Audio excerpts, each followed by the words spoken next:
Hasselbeck Company memperoleh aset tetap pada awal tahun pertama. Aset memiliki perkiraan umur manfaat 5 tahun. Seorang karyawan telah menyiapkan daftar penyusutan untuk aset ini dengan 3 metode yang berbeda untuk membandingkan hasil dari metode yang satu dengan metode yang lain. Anda mengasumsikan bahwa daftar berikut telah disiapkan untuk aset ini dengan menggunakan metode garis lurus, metode jumlah angka tahun, dan metode saldo menurun ganda berdasarkan konsep pisau.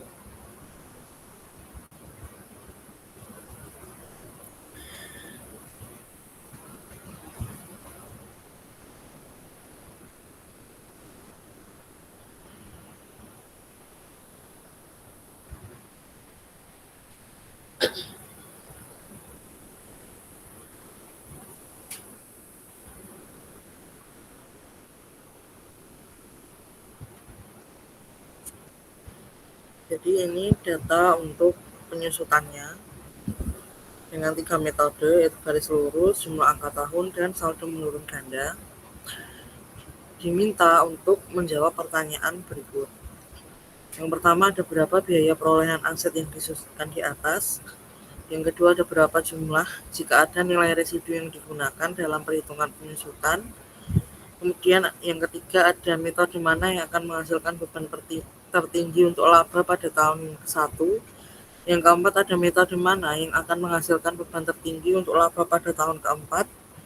Yang kelima, metode mana yang akan menghasilkan nilai buku tertinggi untuk aset pada tahun ketiga. Dan yang keenam, jika aset tersebut dijual pada akhir tahun ketiga, metode mana yang akan menghasilkan keuntungan tertinggi atau kerugian terendah atas pelepasan aset tersebut. Mungkin untuk yang pertama dulu, biaya perolehan aset. Nah, untuk menghitung biaya perolehan ini, kalau aset ini punya nilai residu, tapi di soal tidak dijelaskan berapa nilai residunya, maka yang digunakan untuk menghitung penyusutannya itu adalah metode saldo menurun ganda. Dan cara menghitungnya bagaimana? Jadi di sini 100% dibagi 5. 100% itu kan untuk total persentase dari semua tahunnya 100%. Terus 5 ini periodenya 5 tahun. Ketemu untuk penyusutannya 20%. Nah, karena namanya di sini kan saldo menurun ganda, maka harus dikalikan 2 kali, jadi 40%. Jadi untuk tarif penyusutannya ada 40%. Nah, kemudian untuk menentukan harga perolehannya, jadi tadi kan 200 juta di bagian ini, di bagian saldo menurun ganda ini kan ada penyusutan tahun pertama itu 200 juta. Nah, penyusutan 200 juta ini kan pasti diperoleh dari harga perolehan dikali dengan tarif penyusutannya. Jadi harga perolehan dikalikan 40% itu kan hasilnya 200 juta ini. Nah, makanya untuk mencari harga perolehan didapat dari 200 juta dibagi dengan 40%. Ketemu hasilnya 500 juta. Ini untuk harga perolehannya.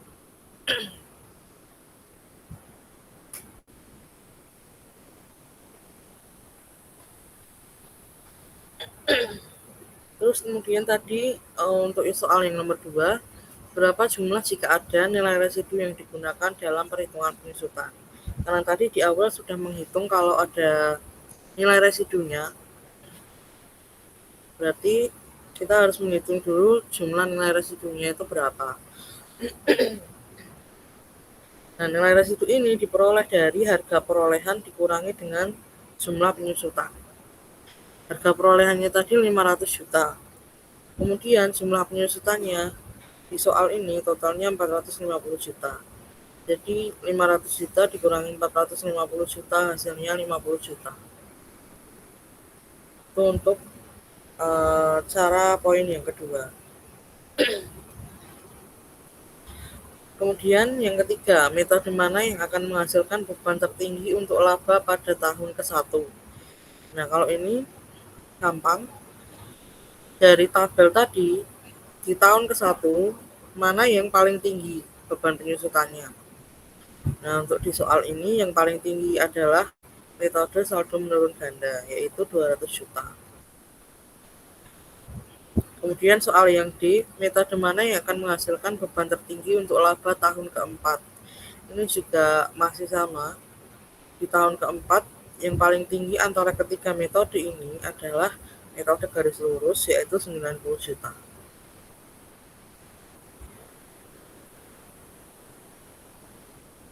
Terus untuk poin E, metode mana yang akan menghasilkan nilai buku tertinggi untuk aset pada tahun ketiga? Nah,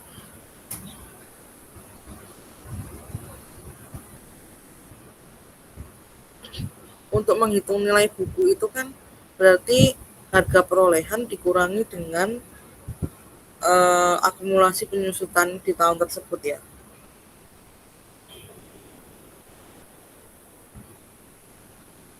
Jadi karena ini di tahun ke yang ditanyakan adalah tahun ketiga, berarti beban penyusutan tahun ketiganya itu berapa? Dikurangkan dengan harga perolehan. Harga perolehannya tadi kan 500 juta dari sini.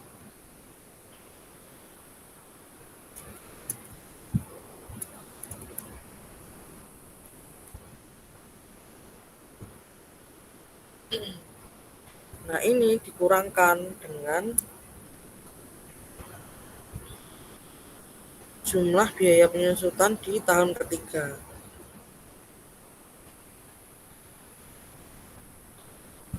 Untuk metode garis lurus, jumlahnya dari tahun pertama sampai ketiga yaitu 270 juta. Nah, kemudian dikurangkan 500 juta, dikurangi 270 juta, hasilnya 230 juta. Yang jumlah angka tahun dan saldo menurun ganda juga caranya sama. 500 juta dikurangkan dengan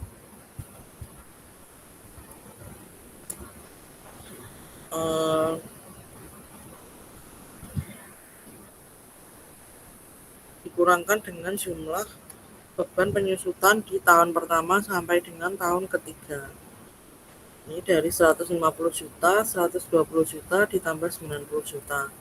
Jadi beban penyusutannya 360 juta, dan untuk nilai bukunya harga perolehan dikurangi dengan jumlah akumulasi penyusutan.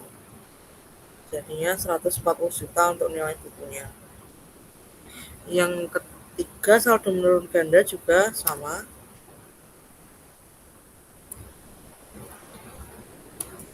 Harga perolehan dikurangi dengan akumulasi penyusutan dari 3 tahun pertama. 500 juta dikurangi 329 juta, hasilnya 108 juta.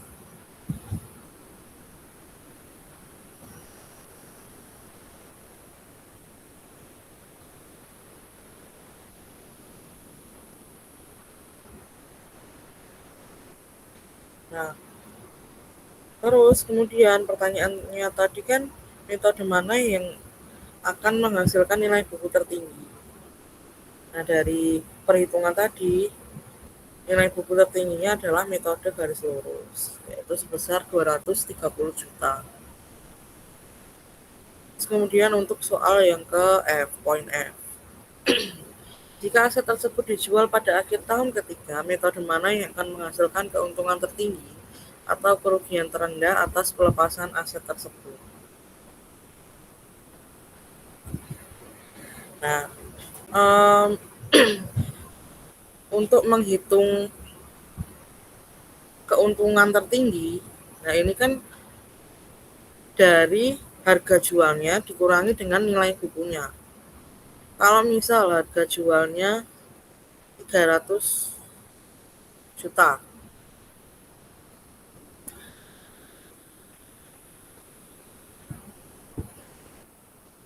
harga jualnya 300 juta, dengan 3 metode ini yang nilai bukunya sekian, mana yang paling mendapatkan laba paling tinggi.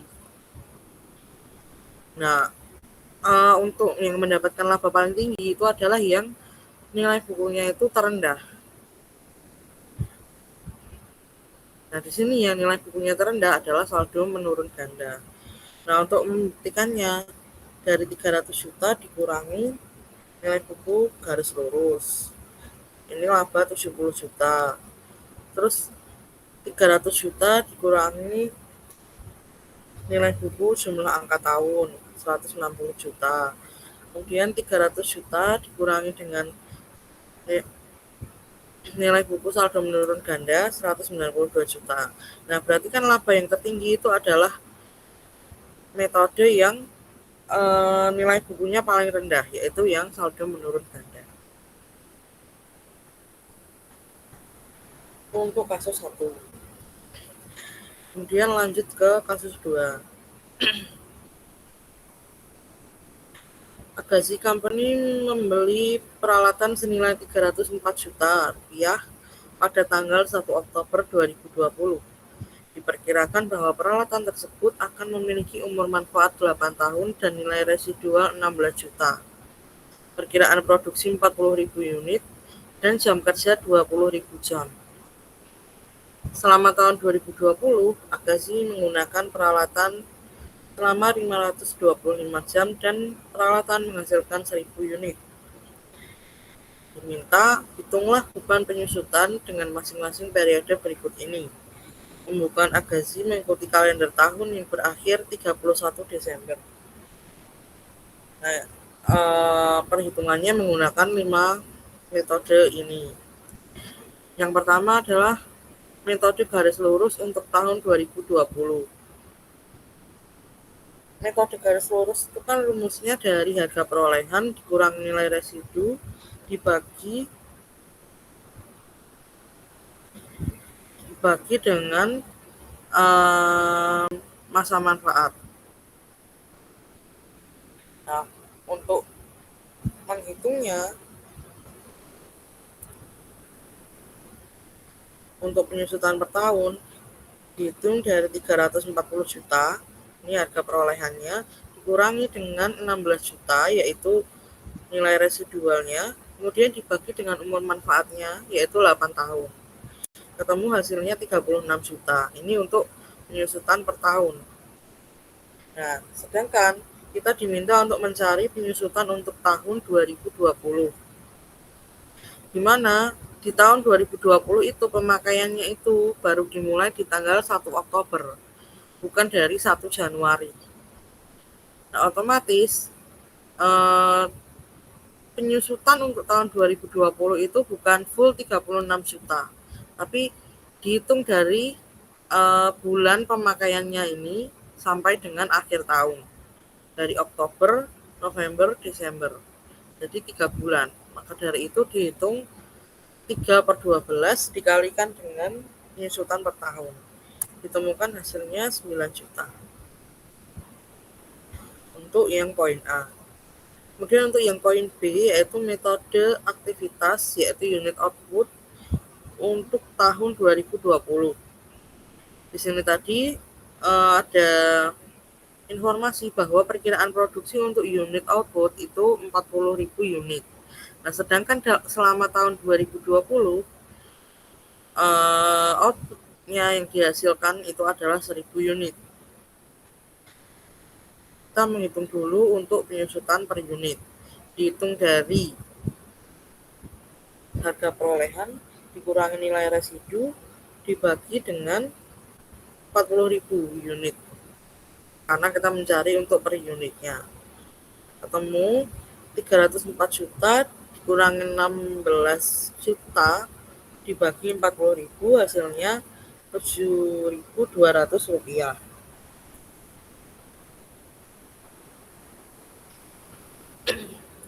Kemudian untuk penyusutan tahun 2020, karena tadi ada informasi tambahan di mana selama tahun 2020 Agazi menghasilkan 1.000 unit.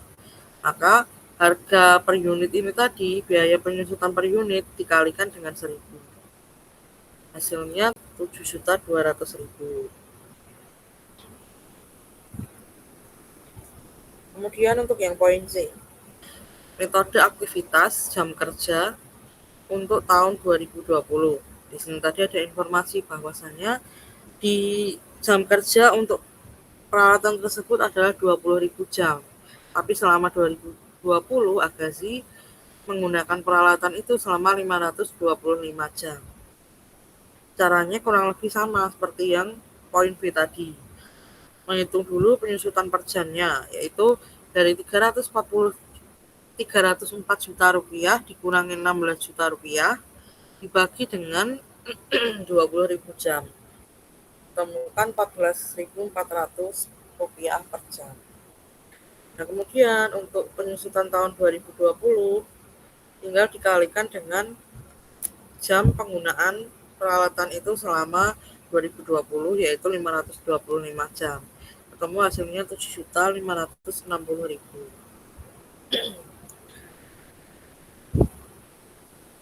Nah, kemudian untuk poin D, yaitu menggunakan jumlah angka tahun.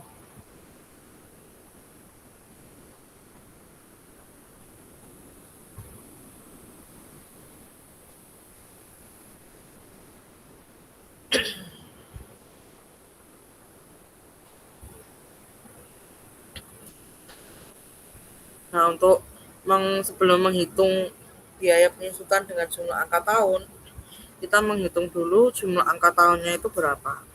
Karena tadi kan masa manfaatnya 8 tahun, jadi jumlah angka tahunnya itu dihitung dari ini, 8 tambah 7 tambah 6 tambah 5, 4, 3, 2, 1, sampai ketemu hasilnya 36. Nah, untuk menghitung dasar untuk biaya penyusutannya itu dihitung dari harga perolehan dikurangi dengan nilai residu. Jadi 304 juta kurangi dengan 16 juta, ketemu hasilnya 288 juta. Baru kemudian kita menghitung biaya penyusutannya. Cara menghitungnya, misalnya untuk tahun 2020. Nah, untuk tahun 2020, tahun pertama, berarti kan umur manfaatnya itu masih 8 tahun. Sisa umur manfaatnya si peralatan itu masih 8 tahun. Maka dari itu untuk yang tahun pertama, biaya penyusutannya dihitung dari 8 dibagi 36 ini, baru dikalikan dengan dasar penyusutan. Ketemu hasilnya 64 juta. Begitu seterusnya.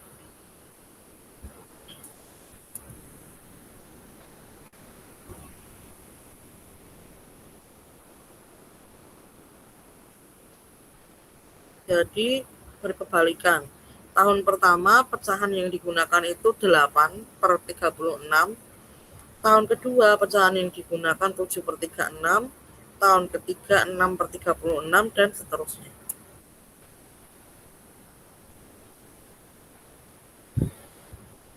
Nah, kemudian untuk menghitung di soal tadi kan metode jumlah angka untuk tahun 2022. Tadi kan di soal ada informasi bahwa peralatan itu dibeli pada tanggal 1 Oktober, bukan 1 Januari. Jadi dalam 1 tahun itu enggak full untuk 1 tahun. Misal untuk tahun 2022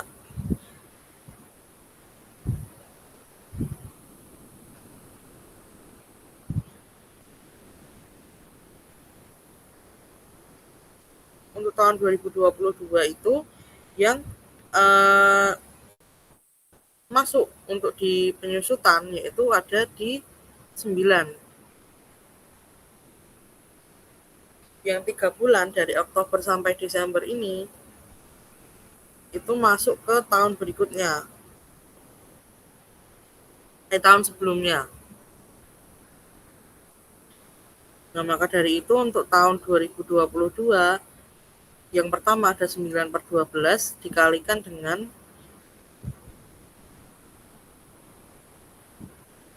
ini 56 juta dari tahun 2021. Kemudian yang dari tahun 2022 yang 48 juta ini hanya tersisa 3 bulan. Itu untuk penyusutan tahun 2022. Kemudian yang kelima, metode saldo menurun ganda untuk tahun 2021.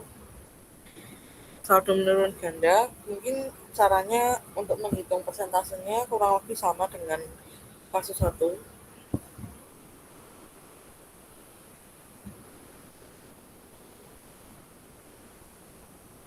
Jadi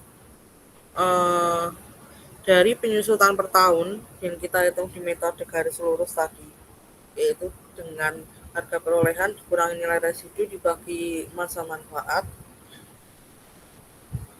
dibagi dengan dasar penyusutan, yaitu harga perolehan dikurangi nilai residu. 36 juta dibagi 288 juta, hasilnya 0,125 dijadikan persen jadi 12,5%. Kemudian karena saldo menurun ganda, maka harus dikali 2 yaitu 25%. Kemudian membuat tabelnya seperti ini. Sebenarnya bisa sampai di tahun 2027, tapi karena kita mencari 2021, jadi cukup yang 2021. Nilai buku tahun pertama untuk yang 2020 karena harga perolehannya kan 304 juta, tarif 25%, beban penyusutannya 9 juta dikali 3/12. Kenapa? Karena pembelian dilakukan tanggal 1 Oktober, jadi hanya 3 bulan yang diakui untuk tahun 2020, sisanya ke tahun 2021.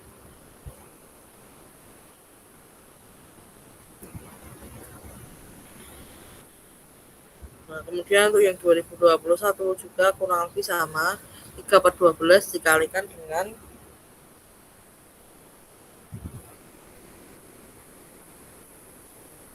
nilai buku untuk awal tahunnya. Jadi jawabannya 71.250.000. Mungkin sampai kasus 2, apakah ada yang mau ditanyakan dulu?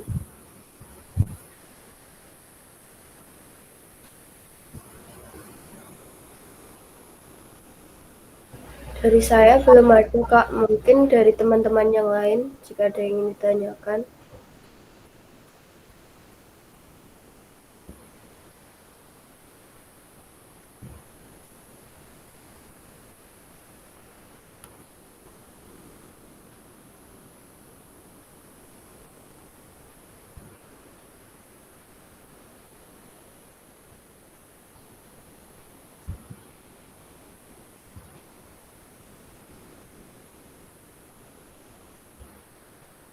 Dari teman-teman yang lain ada yang mau ditanyakan?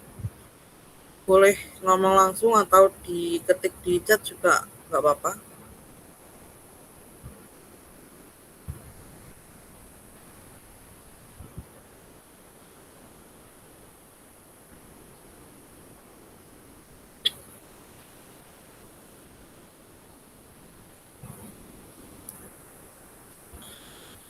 Oke, kalau belum ada, aku lanjutkan dulu untuk kasus 3.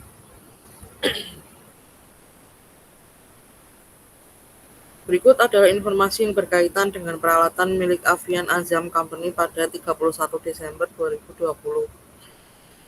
Ada biaya perolehan 9 miliar, akumulasi penyusutan sampai saat ini 1 miliar, nilai pakai 7 miliar, nilai wajar dikurangi biaya pelepasan 4 miliar 400 juta. Asumsikan bahwa Avian Azam Company akan terus menggunakan aset ini pada masa mendatang. Nah, pada tanggal 31 Desember 2020, peralatan memiliki nilai sisa umur 4 tahun. Diminta buatlah jurnal jika ada untuk mencatat penurunan nilai aset. Pada tanggal 31 Desember 2020, buatlah jurnal untuk mencatat beban penyusutan pada tahun 2021. Jumlah terpulihkan peralatan pada tanggal 31 Desember adalah 7 miliar 50 juta. buatlah jurnal yang diperlukan untuk mencatat kenaikan ini. Yang pertama, kita menghitung dulu penurunan nilainya. Dia ada biaya perolehan 9 miliar dikurangi dengan akumulasi penyusutan sampai saat ini 1 miliar. Jadi nilai buku tercatatnya ada 8 miliar. Kemudian ada informasi nilai pakai 7 miliar dan ada informasi juga nilai wajar dikurangi biaya pelepasan 4 miliar 400 juta. Nah, nilai terpulihkannya itu diambil dari yang lebih tinggi antara nilai pakai dan nilai wajar dikurangi biaya pelepasan. Karena di sini yang lebih tinggi adalah nilai pakai, yaitu 7 miliar, maka nilai terpulihkannya yang kita gunakan adalah nilai pakai, yaitu 7 miliar. Ya, karena nilai terpulihkannya hanya 7 miliar, padahal nilai bukunya 8 miliar, berarti terjadi penurunan nilai sebesar 1 miliar. Nah, 1 miliar ini diakui sebagai rugi penurunan nilai. Nah, untuk jurnalnya, mendebit rugi penurunan nilai sebesar 1 miliar dan mengkredit akumulasi penyusutan peralatan sebesar 1 miliar. Itu untuk soal poin A.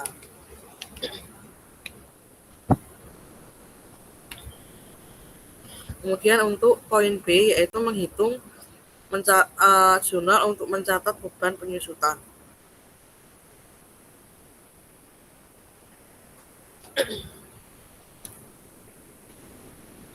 Jurnalnya beban penyusutan peralatan 1.750 juta di debit dan kreditnya akumulasi penyusutan peralatan di kredit 1.750 juta. Nah, angka 1.750 juta ini diperoleh dari perhitungan ini. Biaya perolehan tadi 9 miliar, kemudian akumulasi penyusutannya ini kan awalnya tadi 1 miliar. Terus kemudian di sini ditambah lagi 1 miliar. Maka dari itu total untuk akumulasi penyusutannya itu adalah 2 miliar. Nah, maka dari itu nilai buku setelah terjadi penurunan nilai adalah 7 miliar. Karena sisa umur ekonomisnya 4 tahun, maka penyusutan di tahun 2021 adalah 7 miliar dibagi dengan 4 tahun. Ketemu hasilnya 1 miliar 750 juta dimasukkan ke dalam jurnal. Untuk poin B. Kemudian untuk poin C, jumlah terpulihkan peralatan adalah 7 miliar 50 juta. Untuk tahun 2021. Nah, buatlah jurnal jika ada yang diperlukan untuk mencatat kenaikan ini. Nah, karena nilai terpulihkan itu lebih tinggi dibandingkan nilai tercatat, maka tidak ada penurunan nilai, maka tidak perlu di jurnal karena tidak ada penurunan nilai. Seperti itu untuk kasus 3. Kemudian lanjut ke kasus 4.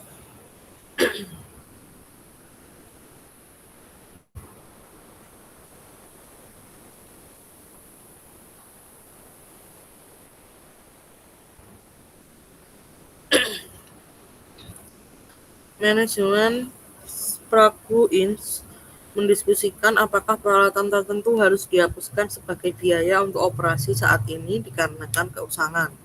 Peralatan ini memiliki biaya perolehan sebesar 900 juta dengan penyusutan sampai dengan 31 Desember 2020 adalah sebesar 400 juta. Nah, pada tanggal 31 Desember 2020, manajemen memproyeksikan nilai sekarang dari arus kas neto masa depan atau nilai pakai pada peralatan ini sebesar 300 juta dan nilai wajar dikurangi biaya pelepasan adalah 280 juta. Perusahaan bermaksud untuk menggunakan peralatan ini pada masa depan. Sisa umur manfaat peralatan tersebut adalah 4 tahun. Ini kurang lebih caranya sama seperti kasus 3. Yang pertama, buatlah jurnal jika ada untuk mencatat penurunan nilai tanggal 31 Desember 2020. Jurnalnya formatnya sama, rugi penurunan nilai di debit, akumulasi penyusutan peralatan di kredit. Nah, untuk nominalnya 200 juta diperoleh dari perhitungan. Biaya perolehan 900 juta kurangi akumulasi penyusutan sampai dengan 31 Desember itu 400 juta, maka ditemukan nilai bukunya 500 juta. Terus ada nilai pakai, nilai sekarang. Karena tadi sudah diproyeksikan bahwa nilai sekarang dari arus kas neto masa depannya itu 300 juta dan nilai wajarnya 280 juta. Maka dari itu nilai yang terpulihkan diambil dari yang lebih tinggi, yaitu dari nilai sekarang atau nilai pakai, yaitu 300 juta. Karena nilai terpulihkannya 300 juta, padahal nilai bukunya 500 juta, maka si peralatan ini terjadi rugi penurunan nilai 200 juta, dimasukkan ke jurnal. Untuk poin A. Poin B, di mana sebaiknya keuntungan atau kerugian atas penurunan nilai dilaporkan dalam laporan laba rugi. Nah, rugi penurunan nilai seperti ini dilaporkan di bagian pengeluaran dan kerugian lainnya, atau dapat dicatat sebagai pos yang tidak biasa di bagian terpisah. Hal ini tidak dilaporkan sebagai pos luar biasa. Jadi masuk ke beban lain-lain. Kemudian poin C. Pada tanggal 31 Desember 2021, jumlah terpulihkan peralatan adalah 270 juta. Buatlah jurnalnya jika ada. Jurnalnya untuk akun jurnalnya sama, rugi penurunan nilai debit, akumulasi penyusutan peralatan di kredit. Perhitungannya juga kurang lebih sama. Biaya perolehan 900 juta. Akumulasi penyusutannya tadi di awal sudah ada 400, terus ada penurunan nilai 200. Karena di sini akumulasinya bertambah 200, maka total penyusutannya 600.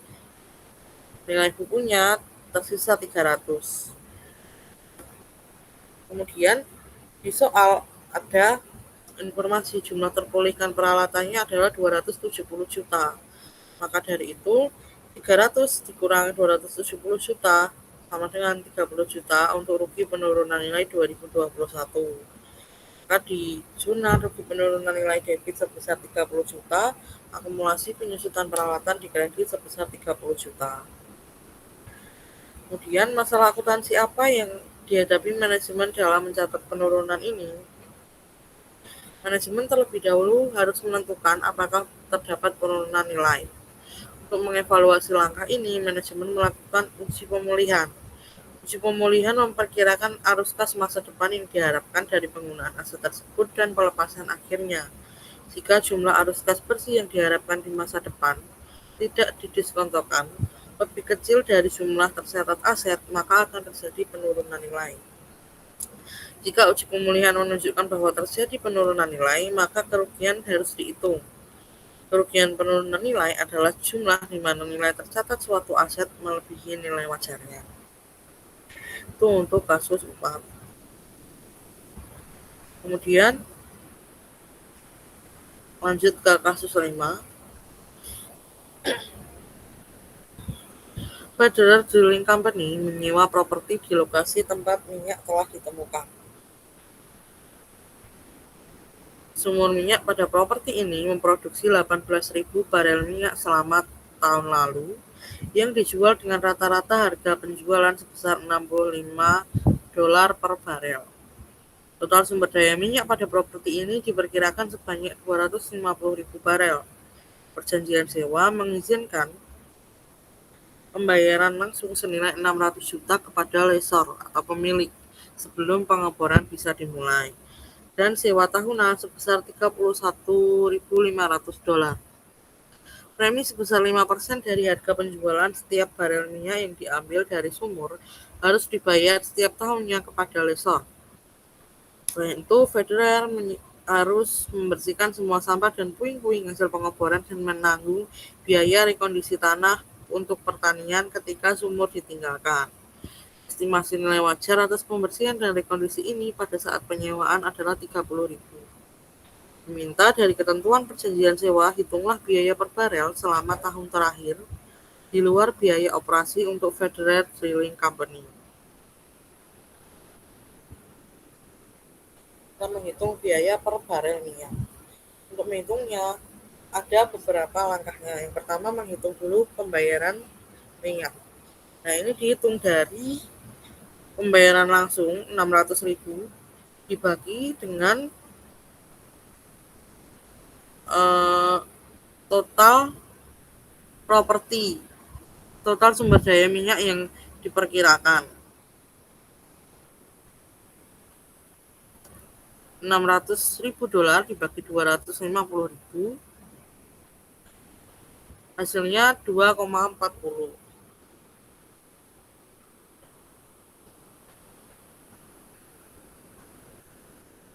Kemudian menghitung sewanya. Dari sewa tahunan 31.500 ini dibagi dengan jumlah produksinya 18.000.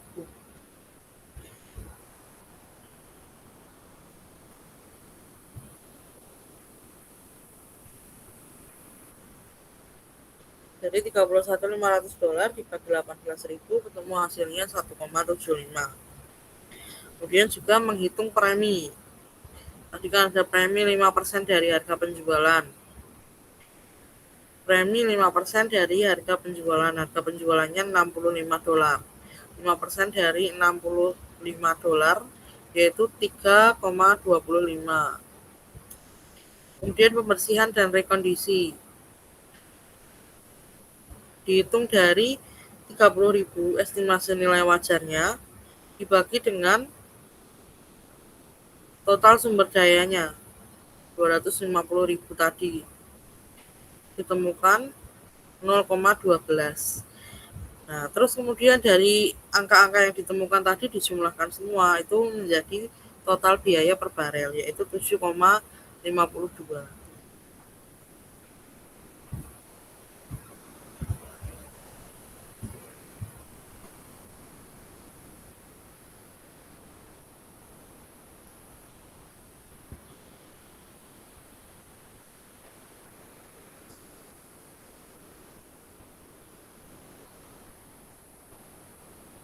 Mungkin itu dulu untuk studi kasus yang dibahas hari ini. Apa dari teman-teman ada pertanyaan?